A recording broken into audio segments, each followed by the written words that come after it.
안녕하세요, 여러분. 제 이름은 수연이고 27살입니다. 오늘 들려드릴 이야기는 제가 어떻게 대기업에 모시받던 계약직에서 회장 직속 팀장이 되었는지에 대한 이야기예요. 제게 무슨 일이 있었는지 그 놀라운 이야기 지금 시작하겠습니다. 그해 3월, 저는 떨리는 마음으로 서울 강남구에 있는 한국의 대표적인 대기업 본사 건물에 첫 출근을 했습니다. 지하철 2호선을 타고 내려서 빌딩 앞에 섰을 때의 그 압도적인 기분을 아직도 생생하게 기억해요. 유리로 된 외벽이 하늘까지 치솟아 있고 로비에는 수십 명의 사람들이 바쁘게 오가고 있었거든요. 제가 배정받은 부서는 전략기획팀이었어요. 계약직이라는 신분이 조금 아쉽긴 했지만 정직원 전환 기회가 있다고 해서 열심히 해보자고 다짐했습니다. 첫날부터 동료들이 저에게 이것저것 부탁하기 시작했어요. 수연 씨, 이 보고서 좀 정리해 주실 수 있어요? 수연 씨, 회의실 예약 좀 해주세요. 수연 씨, 이 자료 출력해서 배포 좀 해주시겠어요? 처음엔 당황스러웠지만 계약직이니까 이런 일들을 하는 게 당연하다고 생각했어요. 그래서 하나하나 정성껏 해결해 드렸습니다. 보고서 정리할 때는 오탈자까지 세심하게 확인했고 회의실 예약할 때는 프로젝터나 필요한 장비까지 미리 점검해뒀죠. 자료 배포할 때도 각 부서별로 필요한 부수를 정확히 계산해서 나눠드렸고요. 점심시간이 되어서 구내식당에 가는 길이었어요. 복도를 걸어가는데 한쪽 구석에서 청소를 하고 계신 할머니가 눈에 들어왔습니다. 허리가 많이 구부정하신 70대 정도로 보이는 분이었는데 무거운 청소용품을 끌고 다니시면서 바닥을 닦고 계셨어요. 그 모습을 보니까 마음이 짠해졌어요. 그때 갑자기 생각난 게 복도 끝에 있는 자동 판매기였어요. 제 주머니에서 1,000원짜리를 꺼내서 따뜻한 커피 한 캔을 뽑았습니다. 그리고 할머니께 다가가서 할머니, 추우실 텐데 따뜻한 거 드세요라고 말씀드리며 커피를 건넸어요. 할머니는 처음엔 깜짝 놀라시더니 주름진 손으로 커피를 받으시면서 고맙습니다. 아가씨라고 말씀하셨어요. 그 목소리가 참 따뜻하고 정겨웠습니다. 할머니의 눈에서 뭔가 특별한 빛이 났는데 그땐 그냥 고마워하시는 거라고 생각했어요. 그날 이후로 점심시간마다 할머니를 챙기는 게 저의 작은 루틴이 되었습니다. 가끔은 커피 대신 따뜻한 우유나 호빵을 사드리기도 했어요. 할머니는 항상 고맙다고 하시면서도 제게 이런저런 이야기를 들려주셨죠.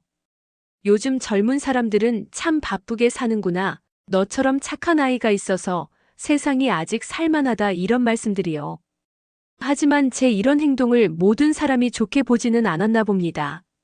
어느 날 화장실에서 동료들이 제 이야기를 하는 걸 우연히 들었어요. 수연이 진짜 오지랖 넓다, 청소하는 할머니까지 챙기고 저런 식으로 착한 척하면 뭐해? 어차피 계약직인데 이런 말들이었죠. 그 말을 듣고 나니 마음이 좀 상했지만 그래도 제가 하고 싶어서 하는 일이니까 계속했습니다. 할머니께서도 제가 오는 시간을 기다리시는 것 같았거든요. 복도에서 청소하시다가도 제가 지나가면 환하게 웃어주셨어요. 그런데 어느 날 정말 갑작스럽게 할머니가 회사에서 사라지셨어요. 점심시간에 평소처럼 커피를 들고 복도로 나갔는데 할머니가 안 계신 거예요. 혹시 다른 층에서 일하시나 해서 엘리베이터를 타고 2층 저층 다 돌아봤지만 어디에도 없었습니다. 관리사무소에 가서 물어봤더니 더 이상한 대답이 돌아왔어요. 그런 분 출근부에 기록이 없는데요? 라고 하시는 거예요. 분명히 몇 달 동안 매일 봤던 할머니인데 기록이 없다니요. 혹시 제가 잘못 봤나 싶어서 다른 청소 직원분들께도 물어봤지만 모두들 모른다고 하시더라고요.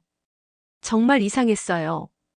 분명히 존재했던 분인데 마치 처음부터 없었던 사람처럼 흔적도 없이 사라져버린 거죠. 그날 밤 집에 가서도 계속 그 생각만 했습니다. 할머니는 대체 누구였을까? 왜 갑자기 사라지신 걸까요? 한편 회사에서는 정직원 전환 심사가 한 달 앞으로 다가왔어요. 이 기회를 놓치면 계약 기간이 끝나고 나서 어떻게 될지 모르니까 더욱 열심히 일했습니다. 밤늦게까지 남아서 보고서를 정리하고 주말에도 나와서 프로젝트 자료를 준비했어요. 그 결과 제 실적이 팀에서 1등을 차지했어요. 분기별 프로젝트 평가에서도 만점을 받았고 상사분들도 수연 씨 정말 꼼꼼하고 성실하다고 칭찬해 주셨죠. 다른 계약직 동료들과 비교해도 제가 정직원 전환 가능성이 가장 높다는 분위기였습니다. 그때만 해도 모든 일이 순조롭게 흘러가고 있다고 생각했어요. 하지만 제가 성과를 내면 낼수록 동료들의 시선은 더 차가워졌습니다. 특히 저와 같은 계약직 신분인 몇몇 동료들은 노골적으로 불쾌한 기색을 보였어요. 점심시간에 저만 빼고 따로 모여서 이야기하거나 제가 지나가면 갑자기 대화를 멈추는 일이 잦아졌죠. 새벽 2시 사무실의 형광등이 깜빡이며 불안한 빛을 내뿜고 있었다. 수연은 마지막 문장을 타이핑하며 안도의 한숨을 내쉬었다. 3개월간의 피와 땀이 담긴 보고서가 드디어 완성되었다. 드디어 끝났다. CTRLS를 연타하며 저장한 후 백업 파일까지 꼼꼼히 확인했다. 내일 오후 임원 프레젠테이션에서 이 자료만 있으면 정직원 전환은 확실했다. 가슴이 두근거렸다. 다음 날 오전 8시 평소보다 30분 일찍 출근한 수연은 의기양양하게 컴퓨터를 켰다. 그런데 파일이 없네. 처음엔 대수롭지 않게 생각했다. 폴더를 잘못 찾았나 싶어 다시 검색했다. 하지만 파일명을 아무리 검색해도 나오지 않았다. 설마 휴지통을 뒤져봤다. 비어 있었다. 백업 폴더를 확인했다. 그것도 깨끗하게 비어 있었다. 손이 떨리기 시작했다. 아니야, 이럴 리 없어. 분명히 저장했는데. 시스템 복원을 시도해봤지만 소용없었다. 3개월간의 모든 작업이 흔적도 없이 사라져버린 것이다. 고객 세분화 데이터, 시장 침투 전략, 경쟁사 벤치마킹 자료. 모든 것이 증발했다. 수연의 얼굴이 창백해졌다. 이건 단순한 시스템 오류가 아니었다. 누군가 의도적으로 삭제한 것이 분명했다. 대체 누가? 왜? 오전 10시 떨리는 다리로 부장실을 찾아갔다. 부장님 죄송합니다. 어제까지 작업한 프레젠테이션 자료가 모두 사라졌습니다. 부장은 서류에서 눈을 떼지도 않은 채 차갑게 말했다. 사라졌다고? 계약직이 이런 중요한 실수를 하면 어떡해? 실수가 아닙니다.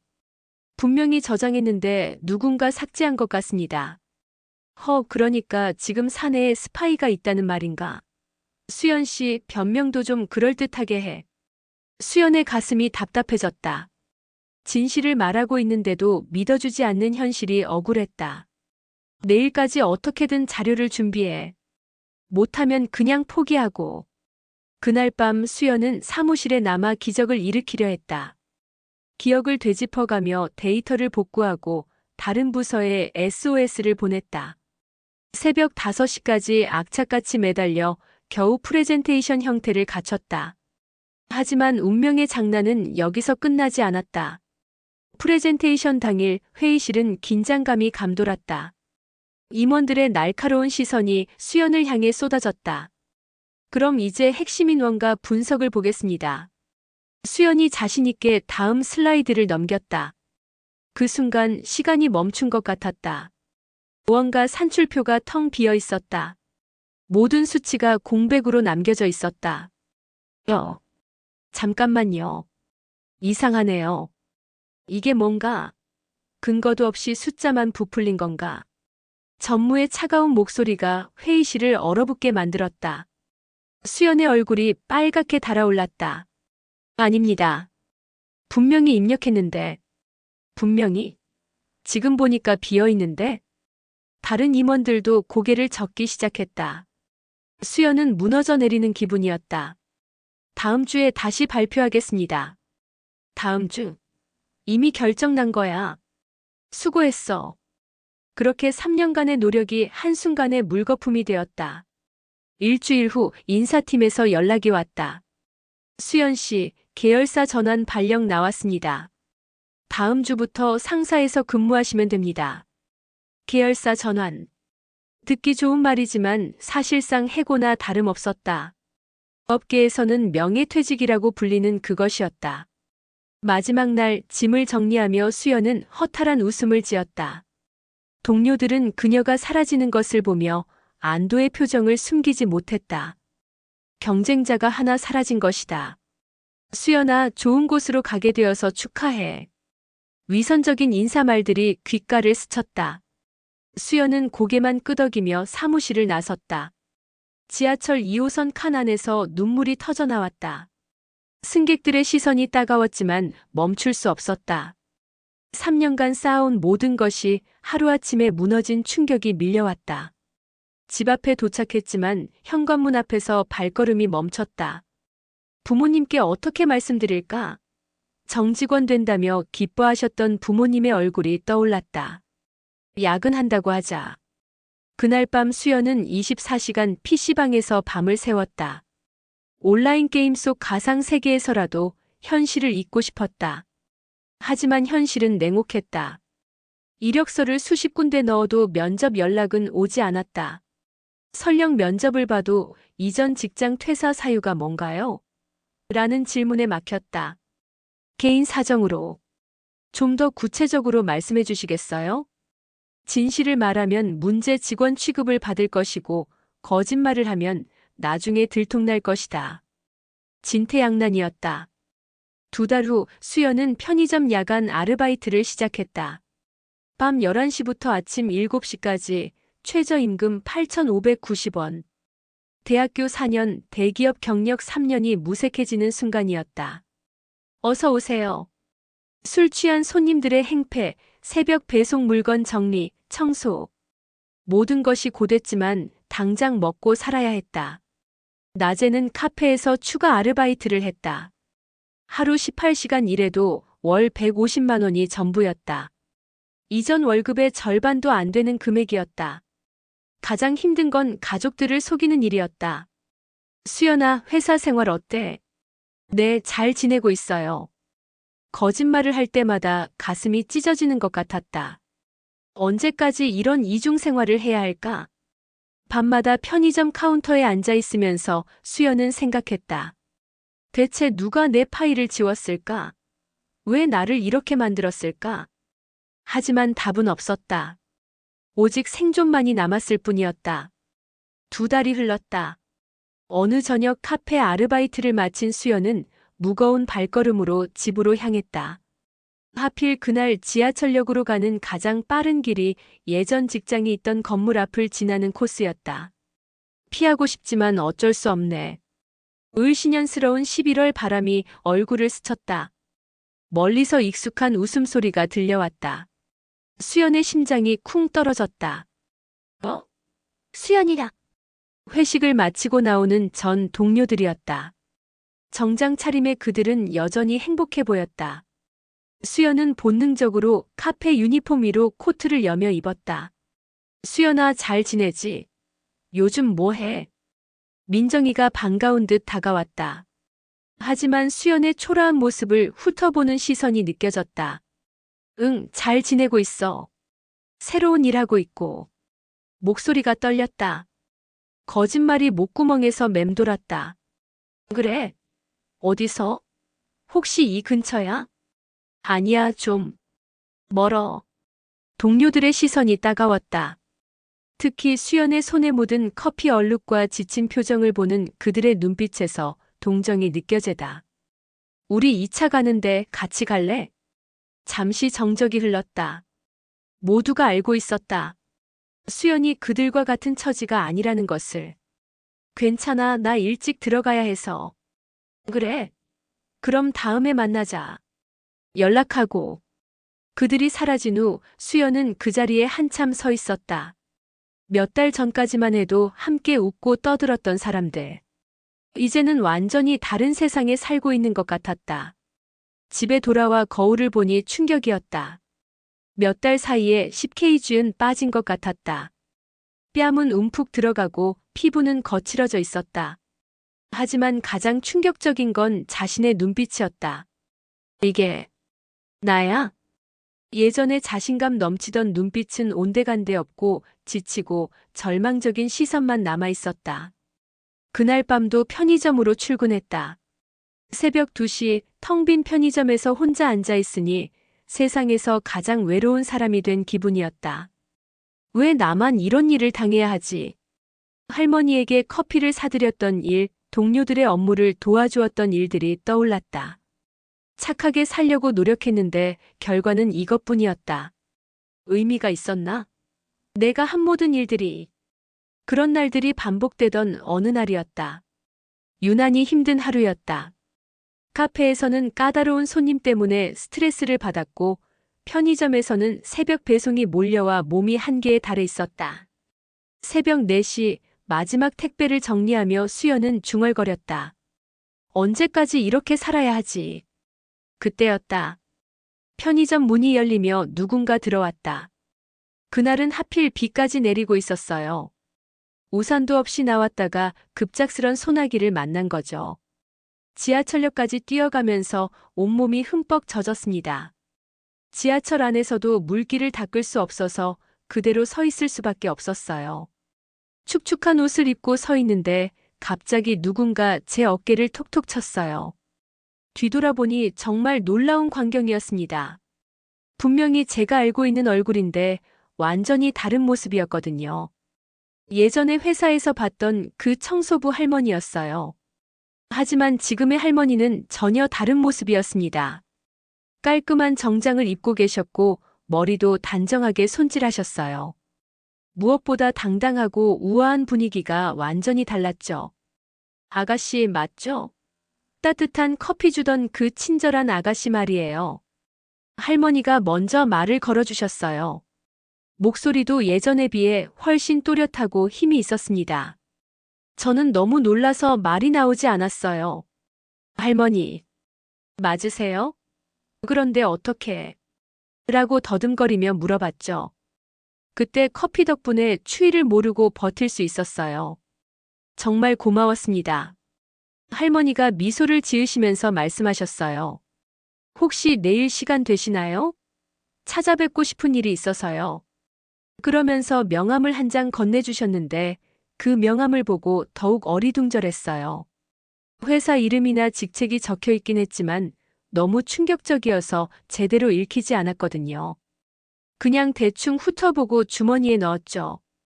주소는 명함에 있으니까 내일 오후 2시쯤 와주세요. 꼭 와야 해요. 할머니가 당부하시면서 지하철에서 내리셨어요. 저는 그 자리에 멍하니 서 있었습니다. 대체 무슨 일인지 도무지 이해할 수 없었어요. 분명히 회사에서 청소 일을 하시던 할머니인데 왜 갑자기 이런 모습으로 나타나신 걸까요? 그리고 저를 왜 찾으시는 거죠? 집에 와서 명함을 자세히 보니 더욱 놀라웠어요.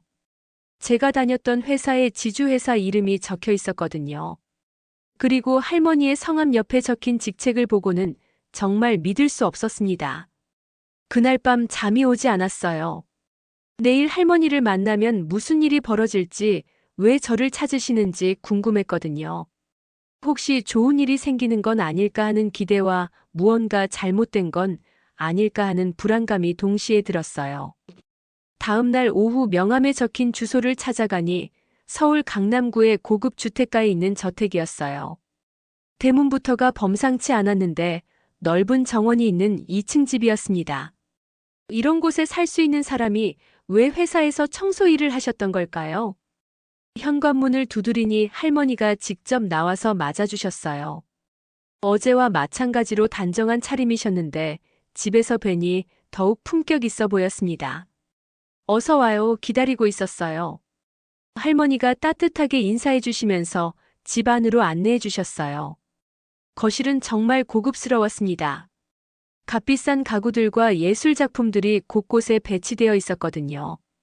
소파에 앉아서 차를 마시면서 드디어 할머니의 정체를 알게 되었어요. 할머니는 제가 다녔던 회사 회장의 어머니셨던 거예요.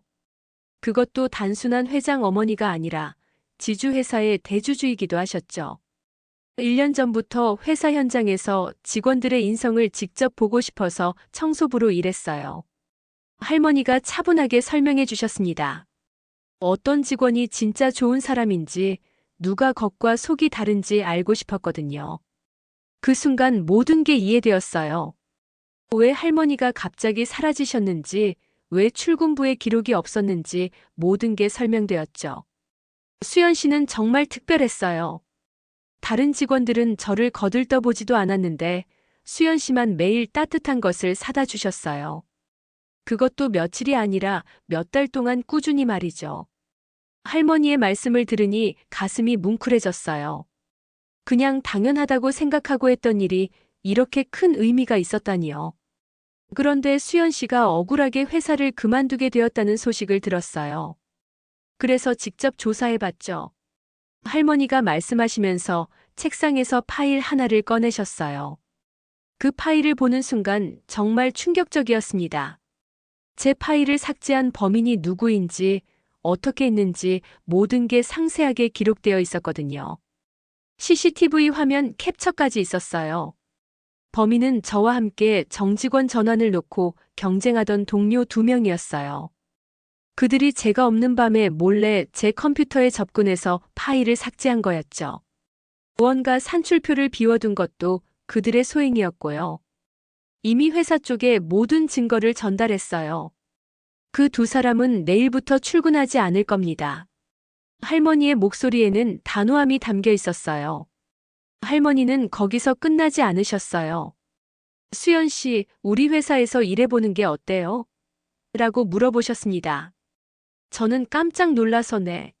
하지만 저는 이미 그 회사에서 라고 말하려다가 멈췄어요. 아니에요. 이번엔 다른 조건이에요. 회장 직속 신사업팀 팀장으로 와주세요. 할머니가 미소를 지으시면서 말씀하셨어요. 수연 씨 같은 인품을 가진 사람이 우리 회사에 꼭 필요해요. 그 순간 정말 꿈을 꾸는 기분이었습니다. 불과 몇 시간 전까지만 해도 편의점과 카페를 오가며 최저임금으로 생계를 유지하던 제가 갑자기 팀장이 될 수 있다니요. 믿기지 않았어요. 급여는 이전 계약직 때의 3배로 드릴게요. 그리고 성과에 따라 추가 인센티브도 있고요. 할머니가 구체적인 조건까지 말씀해 주시니 더욱 현실감이 났습니다. 저는 감격해서 눈물이 날 뻔했어요. 정말 괜찮을까요? 저 같은 사람이 그런 중요한 자리에 가도 될까요? 라고 물어봤죠. 수연 씨가 가장 적합한 사람이에요. 능력도 뛰어나지만 무엇보다 마음이 따뜻한 사람이거든요. 그런 사람이 팀을 이끌어야 회사도 올바른 방향으로 갈 수 있어요. 일주일 후 저는 새로운 마음으로 회사에 출근했습니다. 이번엔 계약직이 아니라 정직원으로, 그것도 팀장이라는 직책을 달고 말이죠. 엘리베이터를 타고 올라가면서 마음이 정말 뿌듯했어요. 제가 맡은 신사업팀 사무실은 이전에 일했던 층보다 훨씬 높은 곳에 있었어요. 창밖으로 보이는 서울 시내 전경이 정말 아름다웠습니다. 몇 달 전 이 건물에서 쫓겨나듯 나갔던 제가 이제 이런 자리에 앉아 있다니 정말 기분이 묘했어요. 취임 첫날 전 직원 앞에서 인사말을 하게 되었어요. 그 자리에는 이전 동료들도 있었습니다. 저를 질투하고 괴롭혔던 그 2사람은 이미 회사를 떠난 상태였지만 다른 동료들은 여전히 있었거든요. 안녕하세요. 신사업팀 팀장을 맡게 된 수연입니다. 제가 인사하자 회의실이 조용해졌어요. 몇 달 전까지 계약직으로 일했던 제가 갑자기 팀장이 되어 나타나니 모두들 놀란 표정이었죠. 특히 예전에 저를 무시했던 동료들은 고개를 제대로 들지 못했어요. 아마 민망하고 부끄러웠을 거예요. 하지만 저는 그들을 원망하지 않았습니다. 오히려 이 경험을 통해 더 성숙해진 것 같았거든요. 점심시간이 되어서 구내 식당에 가는 길에 복도에서 새로운 청소 직원분을 만났어요. 젊은 아주머니였는데 무거운 청소 도구를 끌고 다니시는 모습이 예전 할머니와 비슷했어요. 저는 자동 판매기에서 따뜻한 커피를 뽑아서 그분께 건넸습니다. 수고 많으세요. 따뜻한 거 드세요. 라고 말하면서요. 그 아주머니가 깜짝 놀라시면서도 고맙다고 인사해 주셨어요. 그 순간 예전 할머니의 모습이 떠올랐습니다. 할머니께서 제게 보여주신 그 따뜻한 미소와 고마워하시던 표정이요. 그날 저녁 할머니께 안부 인사차 전화를 드렸어요. 할머니, 덕분에 잘 지내고 있어요. 정말 감사해요. 수연아, 내가 베푼 작은 친절이 돌고 돌아서 너에게 큰 선물이 되어 돌아온 거야. 앞으로도 그 마음 잃지 말고 살아가렴. 할머니의 말씀을 들으며 정말 많은 생각이 들었어요. 처음엔 그냥 당연하다고 생각해서 했던 작은 배려가 이렇게 큰 변화를 가져올 줄은 몰랐거든요. 지금 돌이켜보면 제가 가장 힘들었던 순간들이 있었기에 지금의 소중함을 더 깊이 느낄 수 있는 것 같아요. 편의점에서 밤새 일하던 그 시간들, 비를 맞으며 집에 가던 그 외로운 순간들까지도 모두 의미가 있었던 거죠. 여러분, 제 이야기를 들어주셔서 정말 고맙습니다. 때로는 착하게 사는 게 손해보는 일처럼 느껴질 수도 있어요. 하지만 누군가를 향한 작은 배려와 따뜻한 마음은 언젠가 반드시 더 큰 온기가 돼요. 우리에게 돌아온다는 걸 꼭 기억해 주세요. 세상은 여러분이 생각하는 것보다 훨씬 더 따뜻한 곳이니까요. 오늘 이야기는 여기까지입니다. 오늘 이야기가 재미있으셨다면 좋아요와 구독 부탁드립니다. 더 재밌고 감동적인 이야기로 다시 찾아오겠습니다. 감사합니다.